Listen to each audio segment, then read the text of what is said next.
اس میں lymphatic glands پر حملے کا رجحان پایا جاتا ہے. یہ جو ہماری گردن کے دونوں طرف چھوٹے چھوٹے گلینڈز ہیں، یہ یہاں بغل میں بھی آ جاتے ہیں اور پھر آ کے ہماری چھاتی کے گلینڈز میں بھی داخل ہوتے ہیں. ان کا گہرا تعلق پھر آگے یوٹرس تک چلتا ہے. اگر کسی کو یوٹرین کینسر ہو اور وقت پر یوٹرس کو ریموو نہ کیا جائے تو خطرہ ہوتا ہے کہ میموری کینسر بھی ہو جائے، خطرہ ہوتا ہے کہ اس میں لمفیٹکس میں وہ داخل ہو جائے اور پھر بڑی مشکل ہو جاتا ہے اس کو قابو کرنا.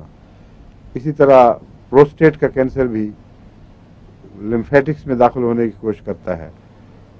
پھر یہ مثانے کا کینسر بھی اور بہت سے کینسر ہیں جو لمفس گلینڈز میں چلے جائیں تو پھر وہ بہت زیادہ خطرناک ہو جاتے ہیں، ان کو قابو کرنا مشکل ہے.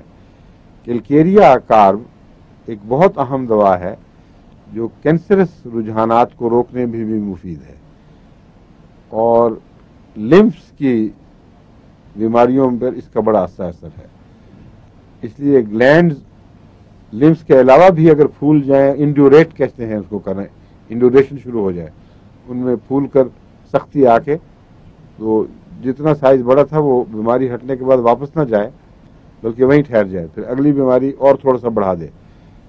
اس رجحان کو کیلکیریا دور کرتی ہے اگر کیلکیریا کا مزاج ہو. یہ بار بار یہ کہنا پڑتا ہے کہ اس کو ٹکسالی کی اس طرح دوا کے طور پر استعمال نہیں کر سکتے.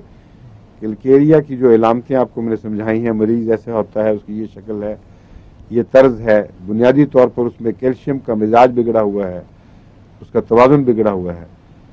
یہ اگر علامتیں پائی جائیں تو بیماری کا نام خواہ کینسر ہو، جو مرضی رکھ لیں، خدا کے فضل سے کیلکیریا اس پر اثر انداز ہوتی ہے اور بہت مثبت نتائج پیدا کرتی ہے.